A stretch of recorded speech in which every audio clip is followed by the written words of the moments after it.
The ballroom shimmered with gold and crystal. Rachel Morgan stood near the back, her champagne flute catching light, but untouched. Her black dress was flawless. Her heels tapped softly against the marble. Her hair was pinned in a sleek bun, the kind that says effortless, even when it took an hour. She looked like success. Boston's rising star, the youngest senior strategist at Beacon Financial Partners. And yet, she scanned the crowd again. No familiar faces. No mom, no dad. No brother, just smiles from coworkers and polite congratulations. A spotlight hit the stage as her name was called. Applause thundered around her. She smiled. She walked forward. She accepted the award. But as the clapping echoed through the grand ballroom, a question rang louder in her head. Can you win the world and still lose your family? Rachel had paid their mortgage, covered their bills, sent groceries, bought new appliances, even replaced the tires on her father's car. 3 years of monthly transfers without a single thank you. But when it came time to celebrate her, they didn't even show up. The camera flashed. Her name glowed on the screen, and inside her chest, it was quiet. It always started with Kevin. When he scored a touchdown at age 7, the backyard filled with balloons, burgers, and Dad's booming laughter. When Rachel won the district spelling bee the same year Mom said, "That's nice, honey," without looking up from Kevin's practice schedule. In the Morgan household, praise was precious, and it was reserved for the boy who played ball. Kevin was the sun, Rachel the shadow, standing right beside him, unseen. Even when she got straight A's, she heard, "Don't rub it in, Rachel. Kevin tries hard too." Even when she landed a partial scholarship to Harvard, "Well," Dad said with a shrug, "you always did like books." No party, no photo on the fridge, just a nod and silence. But when Kevin made varsity as a freshman, they threw a BBQ, invited neighbors, hung banners. Rachel watched it all from her bedroom window. College acceptance letter in hand, still sealed. She didn't open it that day. Not because she was scared, but because she already knew they wouldn't care. She didn't move home. She moved near home, 15 minutes away, far enough to breathe, close enough to help. When her dad lost his job at 58, Rachel had just been promoted. She could have said no. She could have stayed in Boston, but she didn't. She rented a small place, started wiring $1,600 each month for their mortgage, another $800 for utilities, groceries, insurance. They didn't ask, but they didn't have to. She offered. She showed up, and for 3 years, she paid. Month after month. Quietly, consistently. Through market downturns, broken relationships, and career pressure, Rachel never missed a single payment. And what did she get in return? Not gratitude, not warmth, just more of the same. Kevin's so good with people. Rachel's still working all the time, poor thing. She wasn't a daughter anymore. She was a provider, a walking paycheck with no applause. 28,800 later, Rachel had kept their home afloat. But hers, her heart, it was underwater. It happened over Sunday lunch, roast chicken, store-bought pie, and a casual slice of cruelty.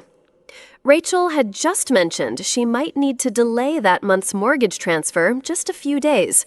A work bonus hadn't cleared yet. She said it gently, carefully, like someone afraid to crack glass. Her mother didn't even look up from her plate. She shrugged. "Well, no one asked you to, Rachel."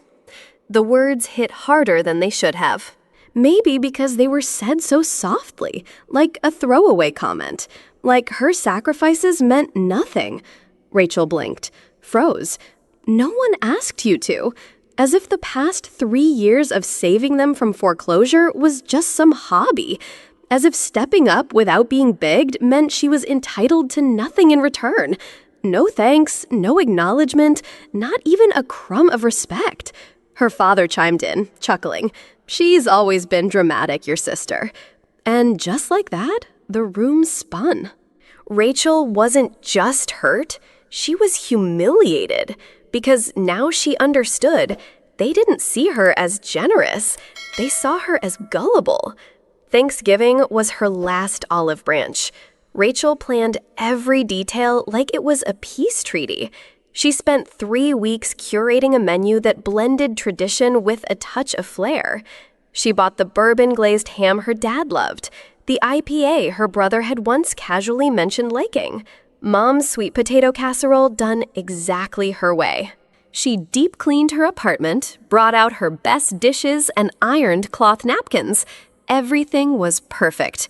Maybe, just maybe, this would be the year they saw her, really saw her. The table sparkled, the turkey was golden, even the playlist was designed to set a calm, welcoming mood. But when her parents walked in, her mother glanced at the white dinner plates and said, would have looked better with blue. These are a bit cold.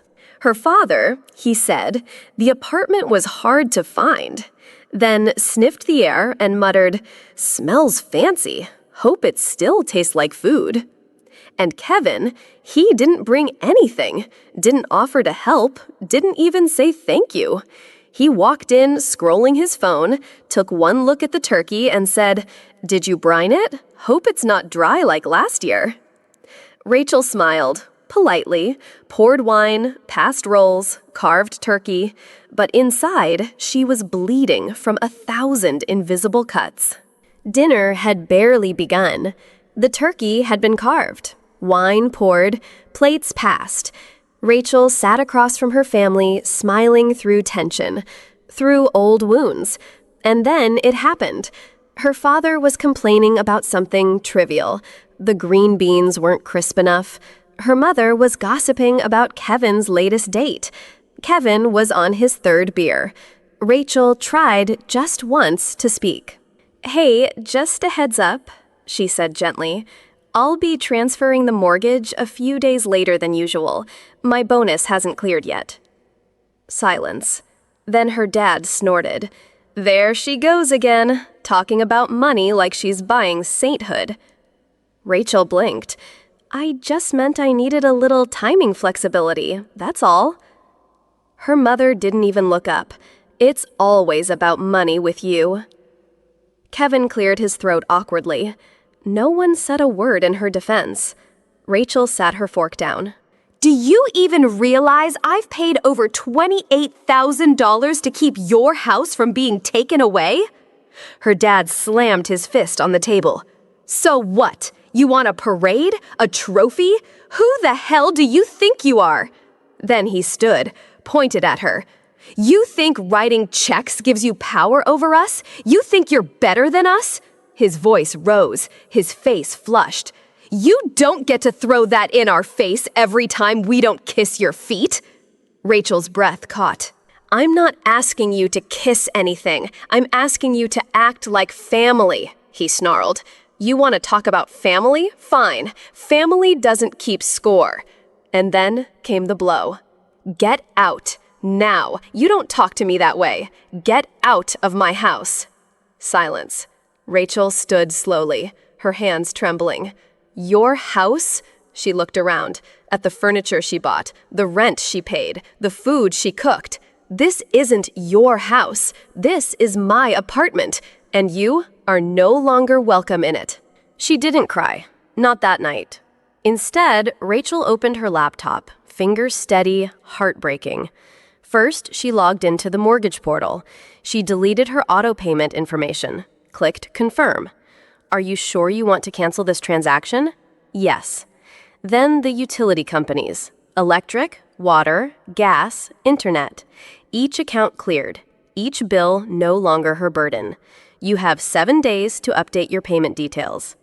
The system sent automatic notices to her parents' email.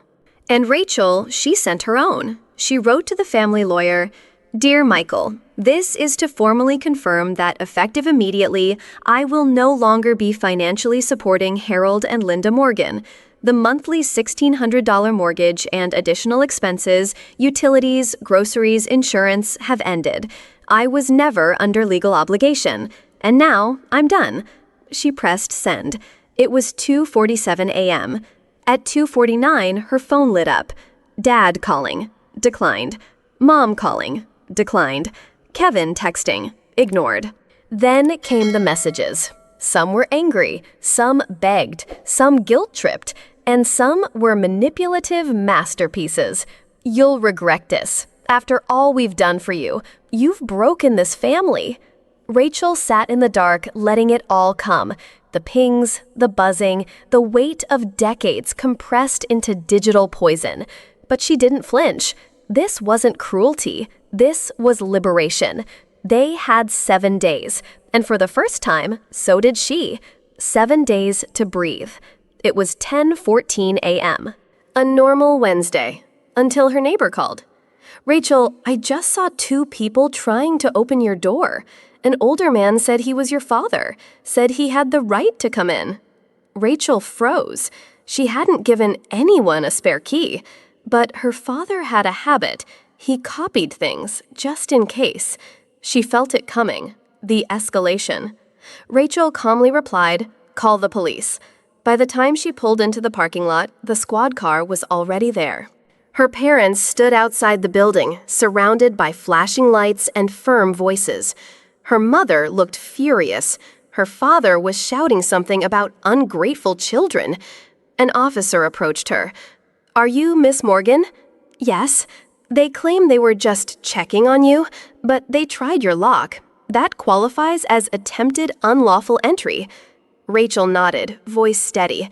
"They're not allowed in. This is my apartment. I didn't invite them. I want it on record." The officer scribbled notes, respectful but firm. "Understood. We've warned them. If they return, you can press charges."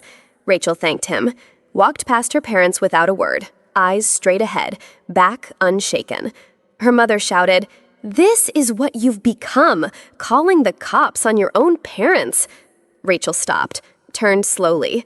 "No, this is what I've always been, someone who finally learned how to say no," then walked away. And behind her, the line in the sand stayed firm.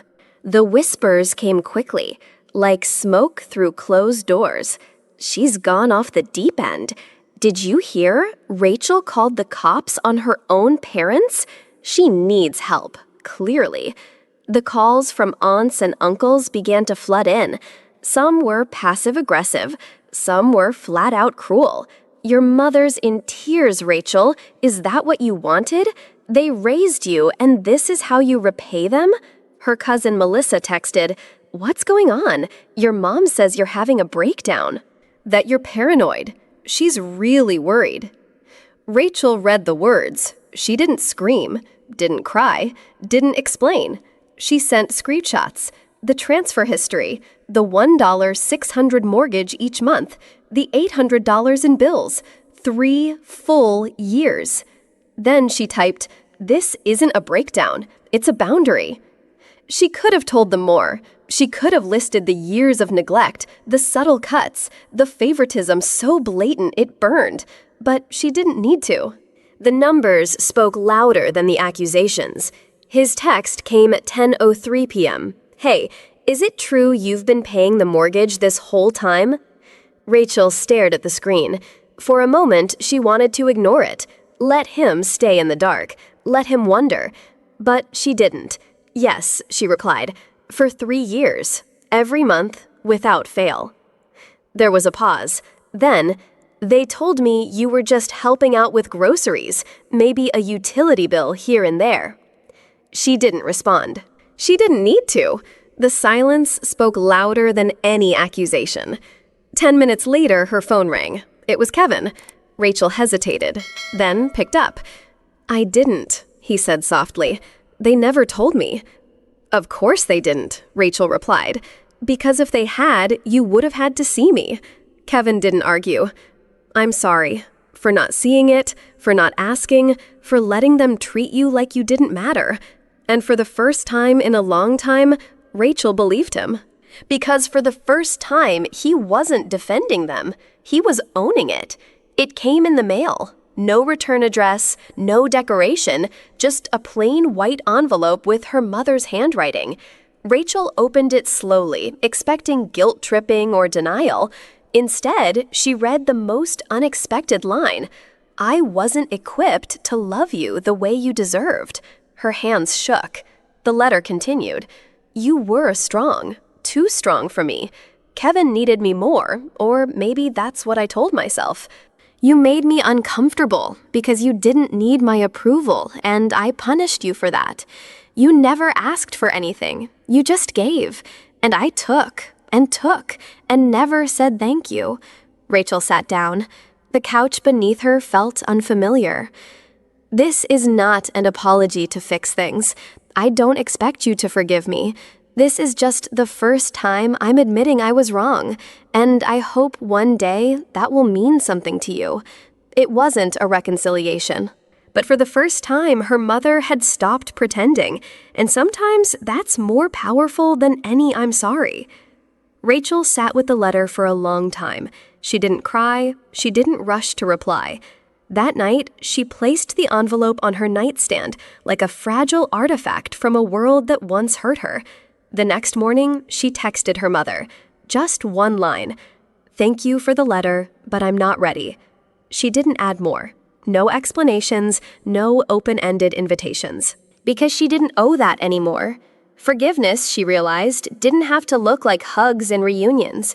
Sometimes it's simply not letting the past decide your next step. She didn't slam the door shut. She left it ajar, barely. A crack. Enough for air, but not enough for pain to walk through again.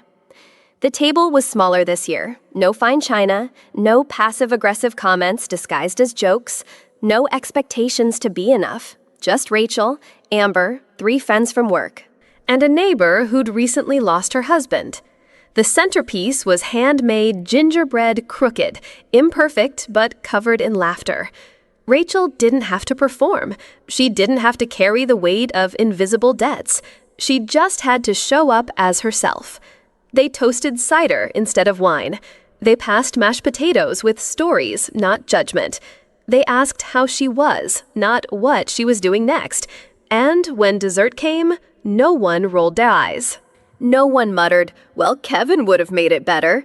Just, this is perfect, Rach. You're safe here. And for the first time, Rachel believed it. She didn't just survive the holidays. She rewrote them. Kevin started sending money home. He called more often. He said sorry, not with flowers, but with consistency. Their parents, they slipped into silence. No more holiday guilt trips. No more emotional blackmail. Rachel didn't chase closure. She didn't need it. Because she had something better, Amber, who showed up at 3 a.m. when the walls caved in.